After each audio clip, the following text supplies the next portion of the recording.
a ascensão do Senhor, porque é um mistério tão importante e importante para a nossa salvação e, no entanto, é tão desconhecido pelos cristãos.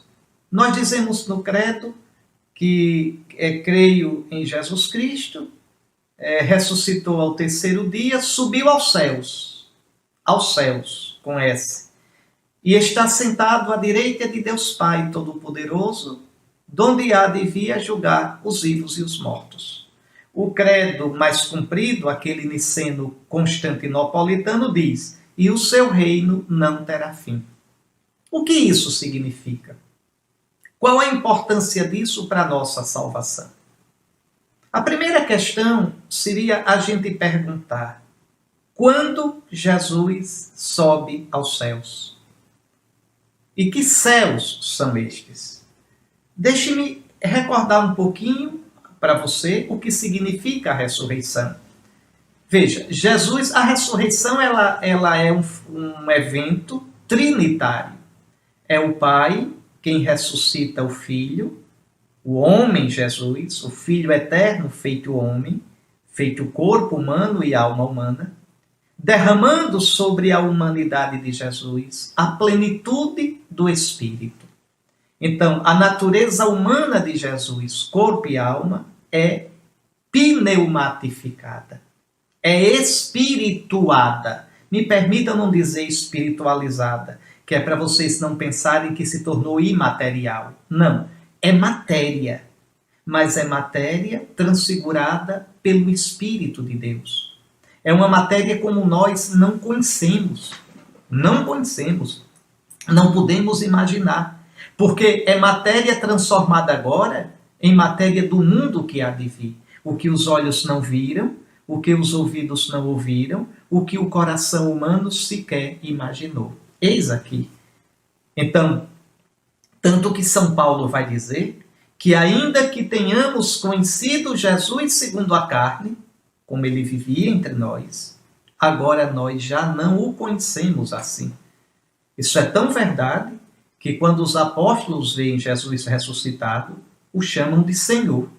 São Paulo vai dizer na carta aos Filipenses, no capítulo 2, toda língua confesse, proclame que Jesus é Senhor. Você pode dizer, mas antes da ressurreição, os discípulos não já o chamavam de Senhor? Chamavam-no, mas chamavam como título de respeito, como uma pessoa educada chama o bispo de Senhor. Não vai chegar, oi cara, você. A gente, quando está diante de uma pessoa, uma autoridade, uma pessoa mais velha, chama de Senhor. Assim chamavam Jesus de Senhor. Mas depois da ressurreição, não. Esse título Senhor, Kyrios, traduz o hebraico Adonai, o título dado a Deus. Dizer Jesus é Senhor, Jesus é Deus. Então o aspecto dele, a natureza humana de Jesus agora, é divinizada. Imagine o fogo, vamos imaginar o espírito, não é? A imagem do fogo, impregnando uma barra de ferro, que seria a natureza humana de Jesus, corpo e alma. Então imagine um ferro totalmente inflamado, tornado fogo. Assim é a natureza humana de Jesus. Mas quando é que Jesus entra no Pai? Quando é que Jesus sobe aos céus? E aqui, antes de responder a pergunta, já fiz umas 3 vezes, veja, subiu aos céus, não é ao céu. Aqui tem uma distinção. Céus é o próprio Deus, são o próprio Deus. Céus são o âmbito do Deus uno e trino. Ali não há tempo, não há ontem, não há passado, não há amanhã, não há futuro. Ali tudo se resume, se planifica num instante eterno, que abarca tudo. É uma coisa que a gente não pode imaginar, porque a gente vive nas categorias de tempo e espaço. Então, aos céus. É ali que o Filho, feito homem, vai entrar. Como Verbo eterno, como Filho eterno, atenção, segunda pessoa da Trindade, na natureza divina, o Filho nunca saiu dali. Porque uma natureza divina uma pessoa divina, são infinitos, não ocupa lugar e preenche todos os lugares, sem limitação, sem nenhuma circunscrição. Então, não é isso que a gente está falando. A gente está falando no Filho encarnado, no Filho em corpo humano e alma humana. Ele vai entrar, imagine um ser humano, matéria, vai entrar nos céus. O céu, no singular, é o âmbito das criaturas. Anjos, arcanjos, potências, dominações, tronos, potestades, soberanias. Vejam, as almas dos justos, dos que já estão no céu, o corpo glorioso da Virgem Maria, o nosso corpo um dia. Aí é o céu. E aí tem tempo, não o nosso tempo, ligado ao espaço, ligado ao movimento, mas um tempo que os medievais chamavam de Évon, tempo, e os teólogos atuais dão os nomes mais complicados, falam em temporalidade descontínua, porque é um tempo, mas não é como o tempo daqui, ou tempo psicológico. Mas há, sim, no céu há um antes e um depois. Por exemplo, uma pessoa que morreu já está lá e eu ainda não estou lá. Então, veja, há um antes e um depois. Como há também uma sequência de pensamento nas criaturas. Então, uma temporalidade psicológica. Isso é o céu. Mas Jesus não subiu ao céu. No céu está a Virgem Maria. Estão os santos, as criaturas. Jesus subiu aos céus. No princípio, na anterioridade e na plenitude de todo o tempo. É uma coisa que a gente não pode imaginar. Mas voltemos à pergunta do início que eu não respondi ainda. Quando Jesus subiu aos céus? No momento da ressurreição. Isso aqui é muito importante entender. Iniciozinho do capítulo 13 do Evangelho de João. Quando chegou a festa da Páscoa, sabendo Jesus que chegara a sua hora de passar deste mundo para o Pai. Olha o que é a Páscoa. Passar, fazer a Páscoa, deste mundo para o Pai. Tendo amado os seus que estavam no mundo, amou-os até o fim. Vejam, Jesus, como é essa passagem? Na sexta-feira santa, às 3 da tarde, ele sai do mundo, ele morre, sai deste mundo. O que desce da cruz é o cadáver de Jesus. Jesus sai do mundo, seu corpo e sua alma. Ele passa o sábado, não é, na morte, que os judeus chamavam de Sheol, que o Novo Testamento, traduzindo para o grego, fala em Hades, ou mansão dos mortos, ou infernos. E ele passa o sábado, e na madrugada do primeiro dia depois do sábado, ele deixa a morte em corpo e alma e entra no Pai. O Pai derrama sobre ele a plenitude do Espírito. O Pai diviniza, o Pai pneumatifica, o Pai transfigura a natureza humana de Jesus, corpo e alma, e assume-a nos céus. Então Jesus aí já entra na glória do Pai. Agora, durante um período de 40 dias, segundo os Atos dos Apóstolos, Jesus, apesar de já estar no céu, vai manifestar-se aos seus discípulos. Não só aos 12, mas aos cristãos, a muitos cristãos. Numa das aparições, São Paulo, na primeira carta aos Coríntios, no capítulo 15, fala até em cerca de mais de 500 irmãos. É uma coisa impressionante. Vejam. Então, num período, esses 40 dias são simbólicos. Na Bíblia, 40 ligado a tempo, dias, anos, como Israel no deserto, como Moisés no Monte Sinai, como Elias a caminho para o Monte Horebe, que é o mesmo Sinai, como Jesus tentado, como aos 40 dias do dilúvio. 40 quer dizer o tempo necessário para se fazer o que tem que ser feito. O tempo suficiente. Então pode ter sido 30, 25, não sabemos. O que nós sabemos, preste atenção, é que Jesus já no Pai, Jesus já glorificado, manifestou-se de um modo material, objetivo, real. Agora veja, material entre aspas, porque é matéria transfigurada pelo Espírito Santo. É um corpo que não é mais esse corpo nosso. Pelo amor de Deus, ressuscitar não é voltar a esse mundo, a essa vida. Jesus não tem mais um corpo assim.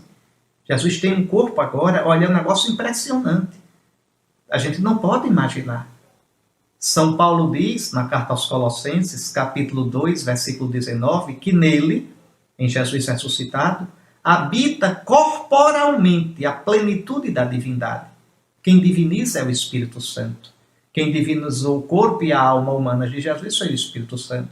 Nele habita corporalmente a plenitude do Espírito, a totalidade do Espírito. Isso é uma coisa que a gente não vai poder entender nunca. O Espírito Santo é Deus, é infinito. Como é que o infinito pode estar todinho no finito? É como se a humanidade de Jesus explodisse, se tornasse maior que o universo. É como se a humanidade de Cristo se tornasse infinita. Isso é real e a gente não pode entender como é isso. É um mistério muito grande. É um mistério enorme. Se vocês estiverem ouvindo algum barulho, paciência. Eu não tenho um estúdio. Às vezes é um carro que passa, é um cão que uiva na vizinhança. Paciência. O que importa é o desejo sincero de dar a aula, de transmitir a nossa fé. E faço do jeito que posso fazer, porque ir para um estúdio, uma coisa complica muito a situação. Deixe-me facilitar as coisas e irmos ao essencial. Então vejam, quando Cristo aparece aos seus discípulos, nesses 40 dias, é um mistério muito grande, porque é real, é real. Ele manda que Tomé meta a mão nas chagas dele. Ele manda que os apóstolos olhem. Agora veja, primeiro, esse corpo de Cristo é um corpo glorioso, não pode ser descrito. Eu disse que Jesus, veja, primeiro, Jesus só pode ser visto por quem ele se deixa ver. O corpo de Jesus não é mais acessível aos nossos sentidos, simplesmente. Pilatos, uma pessoa que estivesse passando naquela hora, não viria Jesus. Veja, São Pedro diz, né, no discurso, que ele foi dado manifestar-se não a todos, mas às pessoas escolhidas. Veja. E para que essas manifestações? São Lucas diz nos Atos que ele, no Espírito Santo, ele já cheio do Espírito, falava do reino de Deus. Isso é um modo resumido de dizer que Jesus explicava nesses 40 dias tudo o que as Escrituras tinham dito sobre ele, explicava a sua paixão, a sua missão, a sua paixão, a sua morte e a sua ressurreição, e mandava os discípulos em missão. Explicava a missão que os discípulos deveriam assumir. Então é um tempo de nascimento da igreja, é um tempo de gestação. Uma criança não nasce de repente, nasce a cabeça, os ombros, o tronco, até os pezinhos. A igreja é um período de gestação no Espírito Santo. Cristo já cheio do Espírito Santo vai gestando a igreja. É uma coisa linda. Aliás, os Atos dos Apóstolos todos falam desse período de gestação.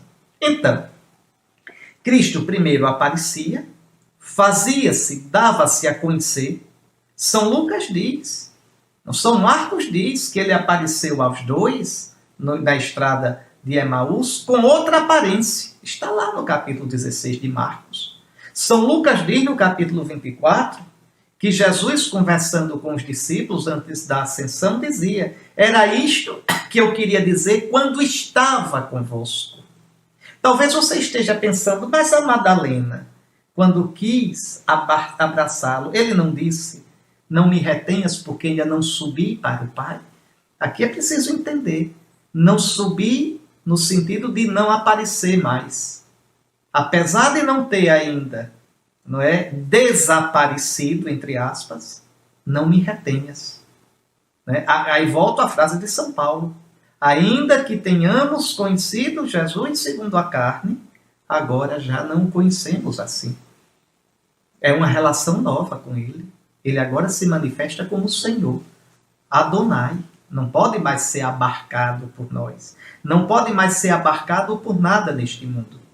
Então Jesus primeiro aparece. Segundo, Jesus se dá a conhecer. Terceiro, Jesus explica a Escritura. Quarto, Jesus fala sobre a missão dos discípulos. Quinto, Jesus celebra a Eucaristia. Jesus come com eles. Essa comida não é qualquer comida. Ainda que ele coma outras coisas, peixe e tudo. Mas essas comidas a gente só pode entender olhando as comidas que Jesus tinha com os pecadores, com os discípulos, no tempo do seu ministério. Uma vez até ele disse, uma pessoa à mesa disse, feliz de quem come dessas comidas no reino de Deus. Lembrem que o comer juntos, o banquete, é a imagem privilegiada do reino de Deus no Antigo Testamento. E Jesus come com os pecadores, Jesus come com os pobres, Jesus come com os seus discípulos, Jesus come com os fariseus. Essas comidas, veja, preparam a Eucaristia, com a multiplicação dos pães, como a última ceia. Neste mundo é o máximo dessa comida. Quando Jesus fecha a coisa, se dando no pão e no vinho, fazer isto em memória de mim, e eu não beberei mais desse cálice até que beba convosco no reino, que começa com a ressurreição. Então, as comidas de Jesus na ressurreição, ele ressuscitado, são comidas eucarísticas. Comidas que já indicam que ele estará para sempre conosco, como em Emaús. Quando ele parte o pão, toma o pão, dá graças, parte, os discípulos o reconhecem, ele desaparece. Isso é muito importante entender. Então, isso Jesus faz nesses 40 dias, mas ele já está no Pai. Seria um absurdo a gente pensar, não é? Jesus aparecia aos discípulos e depois ficava por aí, fazendo o quê? Em que lugar? Não, ele está no Pai. Né? Terminava a aparição, os discípulos voltavam para casa, para a sua vida. E ele? No Pai. No Pai. Ali, veja, depois dessas aparições, nunca mais Jesus aparecerá assim. Quer dizer, aqui uma observação importante. Cerca de 5 anos depois, ele aparecerá assim a uma pessoa só, a Paulo. A Paulo. Não é? Vocês me permitam aqui, eu não tenho passagens da Escritura, assim, uma para provar isso, mas eu lhes digo, é uma convicção minha de que Cristo apareceu, e apareceu muitas vezes, de modo assim seguido a Paulo, aquela estadia dele na Arábia, porque é impressionante como é que um homem que perseguiu os cristãos, que não conheceu Jesus nesse mundo, depois ele vem com autoridade tremenda, diz que não é inferior a nenhum dos apóstolos, vem com o seu evangelho, a sua pregação, e os apóstolos aceitam. Pedro aceita ser repreendido por Paulo em Antioquia. Os 12 e os presbíteros de Jerusalém e a igreja inteira aceitavam a autoridade de Paulo, o evangelho de Paulo. Onde Paulo aprendeu isso? Na carta aos Efésios ele fala de um mistério que lhe foi revelado. O tempo que ele passa no que ele chama de Arábia, não é? Que é o leste um pouco ali da atual Síria, né? O reino dos nabateus, por ali, o antigo reino dos nabateus. Então, o que houve? Paulo, certamente, veja, o Cristo apareceu a Paulo, como apareceu a Pedro, como apareceu a Tiago, certamente. E Paulo diz, apareceu a mim como a um abortivo. Não é simplesmente a aparição na estrada de Damasco, mas é uma aparição, aparições. Vejam que Paulo coloca no mesmo pé de igualdade com a aparição a Pedro e a Tiago e aos 500 irmãos. Então, é uma aparição ou uma série de aparições que dão a Paulo uma autoridade única na igreja. Mas fora disso, Jesus nunca mais vai aparecer assim. Quando Jesus aparece aos místicos, é uma aparição de outra qualidade que eu não vou entrar aqui agora. Mas não é uma aparição física. Isso termina com a ascensão. Então, veja, a ascensão, externamente, eu vou, agora sim. Né? Então, quando é que Jesus entra no Pai? Na ressurreição. Ora, se ele entra no Pai na ressurreição, por que falar de ascensão? O que é que a ascensão tem de próprio, de específico? a ponto de eu dizer que ela é essencial para a nossa salvação. O que significa isso?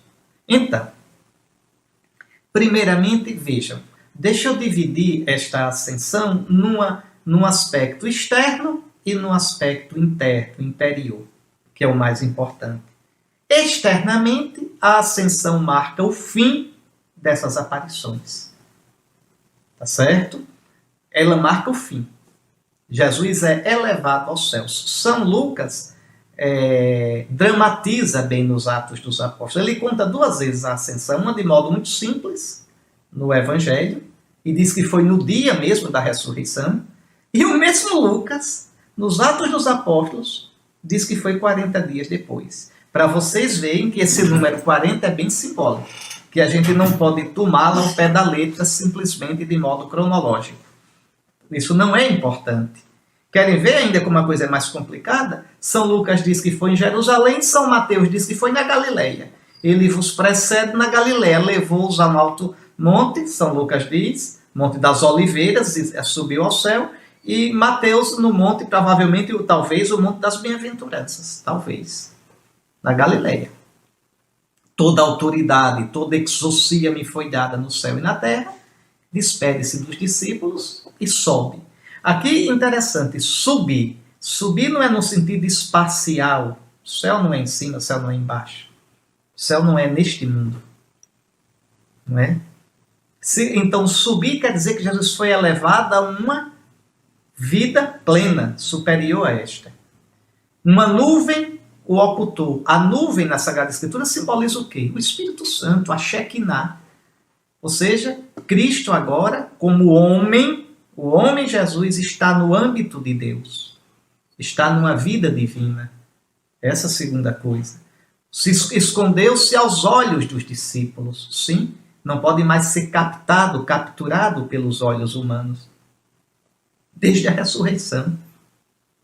Agora ele terá uma nova forma de presença. Vamos ver isso. Então, a ascensão, do ponto de vista exterior, marca o final destas aparições do ressuscitado, destes colóquios, desses encontros formativos, constitutivos, que colocam os alicerces da igreja. Mas do ponto de vista do Cristo, o que é que isso significa? Aqui entramos no mais importante desta minha fala, desta minha palestra. Veja, dizer que Cristo ressuscitou é dizer que Cristo foi glorificado. Seu corpo está glorificado, divinizado, pneumatizado, espirituado. Sua alma também está glorificada, pneumatificada. O Cristo não tem mais uma vida como a nossa, nem no seu corpo, nem na sua alma. Ele agora vive a vida de Deus. Não é mais simples bios, não é mais simples psique, é zoé. É a vida plena de Deus, dada pelo Espírito. Isso a gente vê na ressurreição. A ascensão, veja, subiu aos céus e está sentado à direita do Pai. É o que ele se tornou para nós. A ressurreição é o que ele se tornou em si, foi glorificado. A ascensão é o que esta ressurreição, este novo estágio, significa para nós. Primeiro, está sentado à direita do Pai, na linguagem dos orientais, e tem a mesma autoridade do Pai. Não tinha antes da ressurreição, não tinha antes de fazer homem, não. Eu estou falando agora do homem Jesus. Nunca esqueça isso, é o homem Jesus. É o Filho eterno feito homem, igual a nós. Ele entrou na vida da Trindade e ele recebeu a exousia, a autoridade divina. Um homem Jesus tem agora autoridade divina. É esta a questão. Veja, ele agora tem a plenitude do Espírito. Ele agora enche o universo, como eu tinha dito. Então é o que Jesus é para nós. Com essa plenitude do Espírito, com essa humanidade agora, eu vou dizer assim, turbinada, divinizada, Jesus primeiramente se torna cabeça da igreja.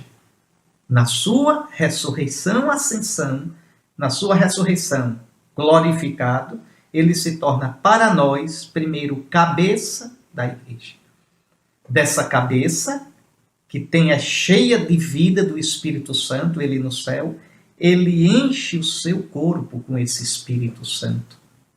Ele plenifica a igreja, os seus discípulos, com a sua plenitude. Por isso que logo depois da ascensão, o Pentecostes. Ele mesmo disse, é do vosso interesse que eu vá. Se eu não for, o Espírito não virá a vós. Ele agora, cheio do Espírito na sua humanidade, ele dá esse Espírito à igreja. Primeiro deu no dia da ressurreição, como vida. O Evangelho de João conta. Soprou sobre eles o Espírito Santo, o seu Espírito, porque ele já está no Pai, porque ele já está glorificado, porque ele já está cheio do Espírito Santo. Os Atos dos Apóstolos, no capítulo 1, diz que ele falava no Espírito Santo sobre o reino de Deus. Então, veja, ele batiza os discípulos no Espírito Santo, aquilo que a gente recebe através da água, Jesus dá através do sopro no dia da ressurreição. Como vida divina. Mas agora ele vai dar uma efusão do Espírito. Como força, recebereis a força do alto. O poder do alto. Que isso equivale ao sacramento da crisma. Então Cristo vai encher a igreja com o seu Espírito Santo. De modo que agora ele, à direita do Pai, enche a igreja, veja, já desde a ressurreição, porque ele já está lá. Ele vai enchendo a igreja de Espírito Santo, o batismo, a crisma, o Espírito dado interiormente, o Espírito dado como efusão, o Espírito dado na Eucaristia.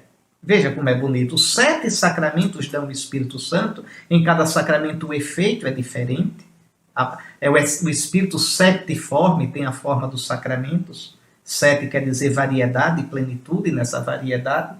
Então, vejam, o Cristo se torna cabeça que vivifica o seu corpo, que é a igreja. Então a igreja é cheia de Espírito Santo, na palavra que ela prega, nos sacramentos que ela celebra, nos carismas, nos ministérios que surgem. Cristo, cabeça da igreja. E, com esse Espírito Santo, ele dirige a missão da igreja. Olhe nos Atos dos Apóstolos. Olhe nos Atos como Cristo dirige a vida da igreja. Faz a igreja crescer, dirige a missão, fortalece nas perseguições, liberta, cura. Veja, Paulo queria ir para Bitínia, o Espírito de Cristo não permitiu. Queria ir para Mísia, para o Ponto Euxino, o Espírito impediu. Então vejam, o Espírito, Cristo no Espírito, vivifica, dirige, dá coesão, dá subsistência, dá crescimento, dá juventude à sua igreja. Primeira coisa, cabeça da igreja. E aqui é muito bonito, porque Cristo como cabeça no céu já está pleno. Cristo em si, como pessoa já está pleno. Mas como cabeça da igreja, ele só estará pleno quando a igreja todinha, no fim dos tempos, estiver plena. Por isso São Paulo diz que Cristo é a cabeça da igreja, que é o seu corpo. A plenitude daquele que plenifica todas as coisas. Que coisa linda! Cristo é a plenitude da igreja, mas a igreja como corpo plenifica a cabeça. Que coisa linda! Cristo na sua igreja vai crescendo. E aí, veja, uma outra coisa importantíssima. Na sua ascensão à direita do Pai, Cristo se torna plenamente sacerdote. O sacrifício que durou sua vida humana toda, na carta aos Hebreus, capítulo 10, tu me deste um corpo, eu venho para fazer tua vontade. O sacrifício que chega ao máximo na cruz, né? Ele, apesar de ser o filho, aprendeu a obedecer no sofrimento. Veja, e tendo sido perfeito, foi feito sacerdote, levado à perfeição, foi glorificado no céu. A carta aos Hebreus diz que ele entrou nos céus com o seu sangue para oferecer por nós. Onde é que está o sacrifício de Cristo? O sacrifício pascal, nos céus, onde não há mais tempo. Por isso que a missa é o sacrifício de Cristo, mas não é outro. É o Cristo imolado e ressuscitado. Cada vez que a gente celebra, na força do Espírito Santo, O Cristo, no seu espírito, pneumatifica o pão e o vinho, e ele, como está no céu, na eternidade de Deus, se torna presente no altar. Num sacrifício irrepetível, impassável, desculpa essa palavra, mas que não passa nunca, é eterno. Veja, Cristo não é sacerdote eterno, é sacerdote no eterno, ou seja, na eternidade de Deus, não mais no tempo. Então é de lá que vem o sacrifício de Cristo. Cada missa é entrar, o Cristo desce para nos elevar à liturgia do céu, é um negócio impressionante. O sacrifício de Cristo enche tudo e se torna presente realmente no altar. Então ele realmente é o sacerdote numa tenda não mais feita por mãos humanas, é a tenda do céu, com a sua humanidade divinizada. É aí que ele é nosso sacerdote. Sacerdote eterno, vítima eterna, num sacrifício eterno, num santuário eterno. Tudo isso com a ascensão. Então repare o que ele é para nós, cabeça da igreja, princípio da missão da igreja e sustento dessa missão no Espírito Santo, sacerdote eterno, perfeito. Jesus se torna também cabeça da criação toda, do cosmos. Esse Jesus que sobe ao céu não é somente o homem Jesus, é o mundo Jesus. Ele tem água, potássio, fósforo, ele tem os elementos do mundo. Tudo isso agora divinizado, cheio de Espírito Santo, tudo isso agora dentro da Trindade. Olha que coisa impressionante. Veja que coisa. Então Jesus se torna a cabeça do cosmos, da criação. São Paulo diz na carta aos Efésios que ele planifica tudo. Toda a criação, todo o cosmos, toda a matéria. Isso vai explodir um dia, no final dos tempos. O Espírito com o qual ele planifica tudo vai transfigurar tudo. Por isso diz que ele está nos céus, donde há de vir a julgar os vivos e os mortos. É no Espírito que o enche agora. No Espírito que ele dá à sua igreja. No Espírito, o Espírito, como fogo, mostra a realidade, queima o que não prestou e transfigura o que é precioso. É o juízo, dá-se no Espírito de Cristo. Então, ele, juiz e plenitude do cosmos. São Paulo, no primeiro aos Coríntios, no capítulo 15, diz que no fim, ele vai sujeitar tudo a ele, no Espírito, e entregar tudo ao Pai, para que através dele, no Espírito, o Pai seja tudo em todos. É a plenitude do reino. Não é à toa que na liturgia, depois da ascensão, tem Pentecostes e no domingo seguinte a Trindade Santa. Porque é a plenitude do reino. A gente em cada missa começa. A graça de nosso Senhor Jesus Cristo, o amor do Pai e a comunhão do Espírito Santo. Na liturgia bizantina, a missa começa: bendito seja o reino do Pai, do Filho e do Espírito Santo. Vejam como a ascensão é importante. Então, cabeça da igreja, princípio da missão da igreja, sacerdote para a humanidade e para a criação toda, e Senhor da história. Senhor da história, agora tudo está nas mãos dele, o tempo e a eternidade. O que a igreja diz na vigília pascal: Cristo ontem e hoje, princípio e fim, alfa. Ele agora está fora do tempo, então ele é o alfa de toda a criação, princípio e fim, ômega. Veja, princípio e fim. A ele o tempo e a eternidade. Então a história humana, com todos os seus sofrimentos, vocês imaginem guerras, escravidões, extermínios, genocídios, mas também amor, doação, tudo isso será passado a limpo pelo Senhor. Aquilo que Nossa Senhora canta no Magnificat. É no fim que tudo será passado a limpo.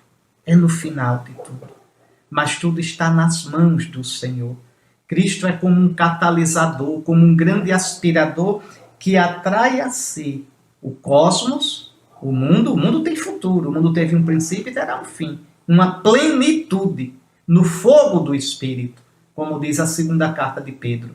E, vejam, não só do cosmos, ele é o sentido, o fim da história da humanidade e da minha história, da sua história, da história de cada um de nós.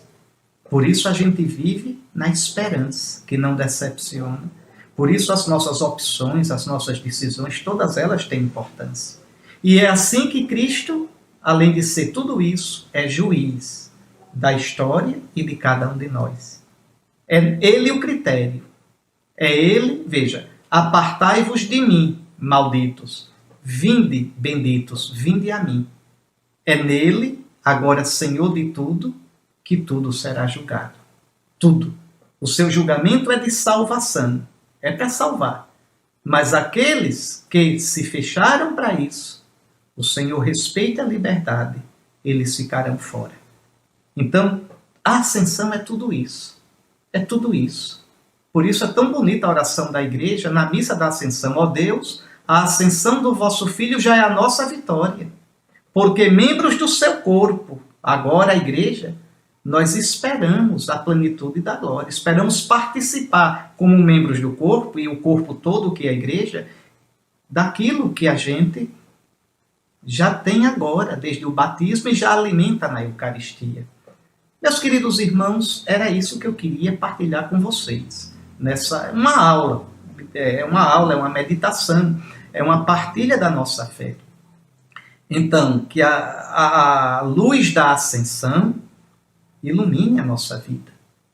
Que a gente nunca viva a vida de modo banal, mas que a gente saiba, como dizia São Bernardo, eu gosto muito de repetir essa frase, que nossa vida neste mundo é semente da eternidade.